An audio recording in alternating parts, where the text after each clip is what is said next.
जय हिंद दोस्तों। हम आपके सामने आज फिर हाजिर हैं एक और नया वीडियो लेकर।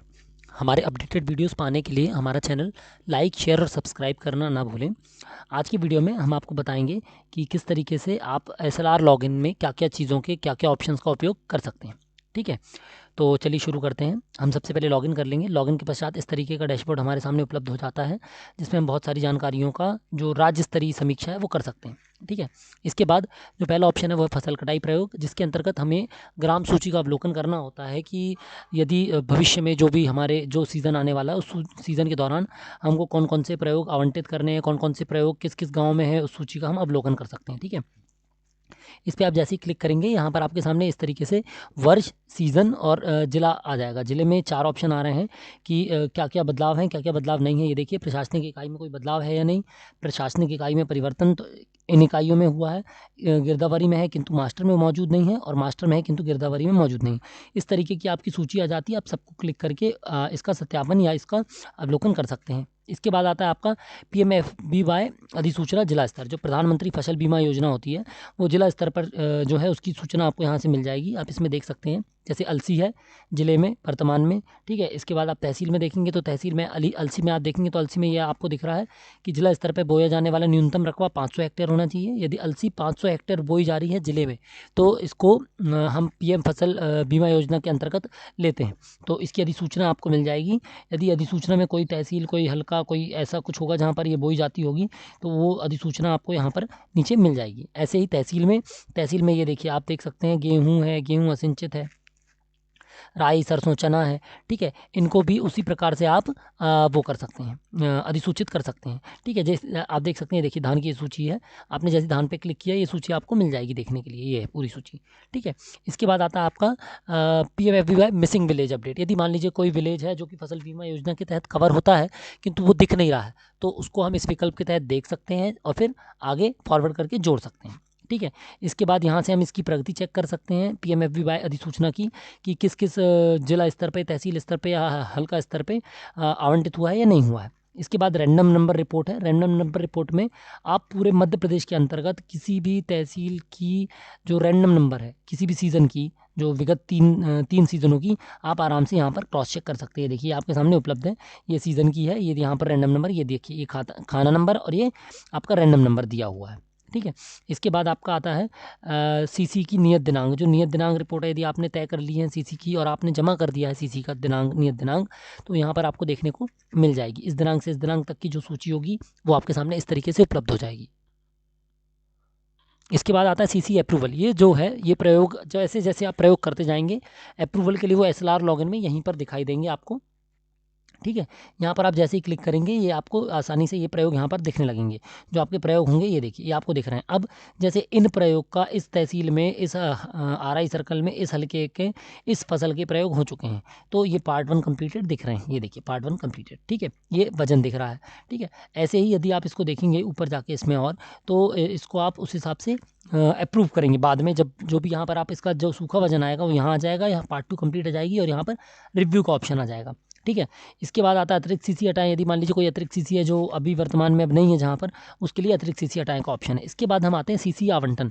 सीसी आवंटन जो है वो हम रेवेन्यू और एग्रीकल्चर दोनों प्रकार से कर सकते हैं। जो हमारे रेवेन्यू विभाग के भी हैं और जो हमारे एग्रीकल्चर विभाग के भी हैं, उन सब का हम यहाँ से फसल कटाई प्रयोग आवंटित या अनावंटित कर सकते हैं।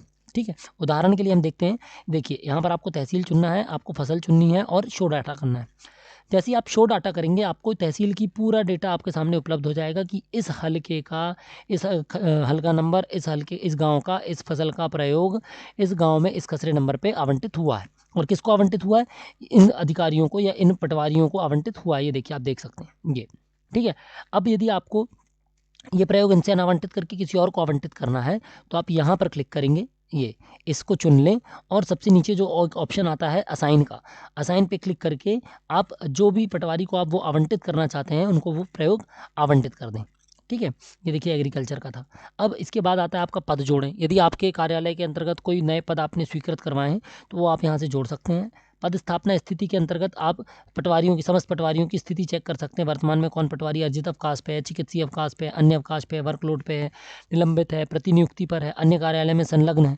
उस तरीके से आपको यहाँ पर उनकी जानकारी मिल जाएगी। ठीक है, फिर आता है यूज़र मैनेजमेंट। ये जो यूज़र मैनेजमेंट आ रहा है आप देख सकते हैं, ये जो है फसल कटाई गिरदावरी सत्यापन के लिए। ठीक है, यहाँ पर आप आराम से देख सकते हैं, ये जो ऑप्शन दिख रहे हैं आपको, यहाँ से आप ग्राम आवंटित कर सकते हैं और यहाँ से इनको लॉग आउट, जैसे पटवारियों के में भी लॉगिन में दिक्कत आती कई बार कि पटवारी अन्य डिवाइस में लॉगिन है, वो यदि इनको भी गिरदावरी सत्यापन के दौरान यदि दिक्कत आती है, मान लीजिए उन्होंने बिना लॉग आउट किया इंस्टॉल कर दिया, तो उनको यहाँ से आसानी से लॉग आउट किया जा सकता है। यूज़र को लॉग आउट करेंगे, देखिए। ठीक है, और गांव आवंटित करना होगा तो हम ये जो ऑप्शन दिख रहा है ग्राम आवंटन के नीचे, उस पर हम क्लिक कर देंगे। जैसे हम उस पर क्लिक करेंगे, ये आप देख सकते हैं, जैसे हम उस पर क्लिक करेंगे इस तरीके से ये खुल जाएगा। ठीक है, यहाँ पर हम आए और यहाँ पर आने के बाद हमने ये ग्राम तहसील चुन ली। तहसील चुनने के बाद जो भी हमारे पास आवंटित है इन गाँवों को हम चुन लेंगे और इनको चुनने के बाद हम आवंटित कर देंगे। ये देखिए, हमने इनको चुना, कुछ गाँव को हमने चुन के आवंटित कर दिया। ठीक है, इसके बाद हम आते हैं अन्य कार्य पे। ये देखिए, ये पीएम किसान की रिपोर्ट आपके सामने खुल गई, या पीएम किसान की रिपोर्ट देख सकते हैं। यहाँ से गिरदावरी कार्य भी आपको देखने मिल जाएगा।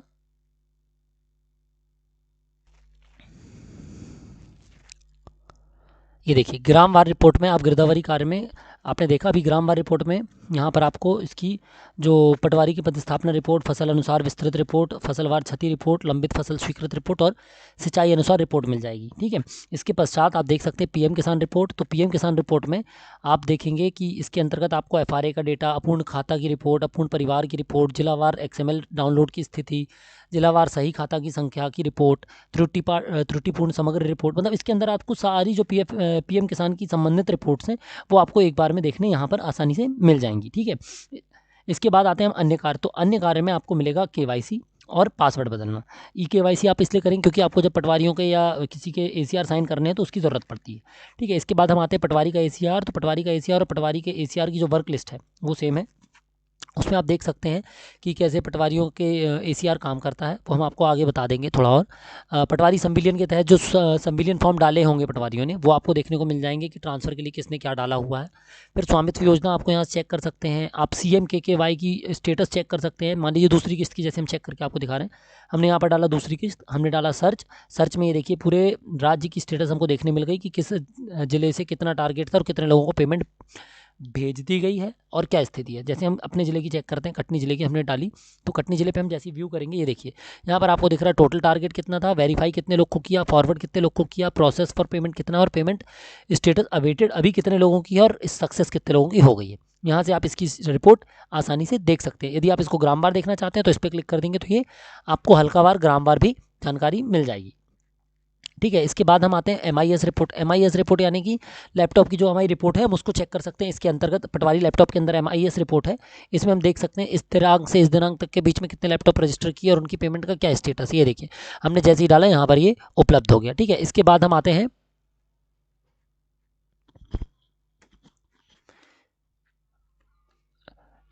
आते हैं एमआईएस रिपोर्ट के बाद ये देखिए सर्वे रीसर्वे वगैरह है। हम आते हैं पटवारी एसीआर पे। ठीक है, तो जैसे पटवारी एसीआर में हम आएंगे, हम देख सकते हैं इसमें एडमिन का ऑप्शन है। एडमिन के अंदर असाइनिंग सैंक्शन अथॉरिटी है, एनआरसी लिस्ट है, अप्रेजल है और रिपोर्ट है।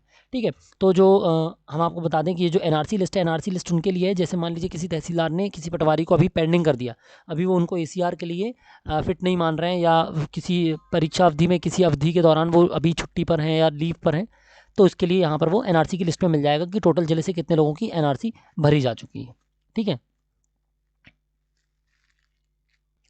ये देखिए इसके एडमिन के अंदर आप देख सकते हैं आसानी से, यहाँ पर ये आपके लिए उपलब्ध है। ये एडमिन में आपकी सारी चीज़ें मिल जाएंगी। एडमिन के अंदर सैंक्शन अथॉरिटी भी आप कर सकते हैं। वर्कफ्लो जो आप डायरेक्ट जनरेट कर सकते हैं, यदि तहसीलदार आईडी से जनरेट नहीं हुआ है तो आप यहाँ से भी डायरेक्ट पटवारियों का वर्कफ्लो जनरेट कर सकते हैं। ये देखिए यहाँ पर आपको दिख जाएगा, यहाँ पर आप उनका date of joining, date of birth और date of joining, date of birth और आपकी डेट ऑफ अपॉइंटमेंट देखकर एडिट कर सकते हैं और एडिट करके फॉरवर्ड कर सकते हैं। फॉरवर्ड करके यहाँ पर सबमिट कर दीजिए। यहाँ पर आप उनका देख सकते हैं कि वर्तमान में कितने पेंडिंग है। सर्च करेंगे आप तो यहाँ पर आपको रिव्यूइंग ऑफिसर में कितने पेंडिंग है वो देखने मिल जाएगा। ये देखिए, ये दिख रहा है। ठीक है, इसके अतिरिक्त और बाकी चीज़ों में रिपोर्ट्स हैं, तो इसी तरीके से आपका SLR लॉगिन में ये सारी सुविधाएं हैं, आप आसानी से देख सकते हैं, कर सकते हैं। यदि आपको फिर भी कोई समस्या है तो आप मुझे कमेंट बॉक्स पे लिखकर ज़रूर बताएं। जय हिंद।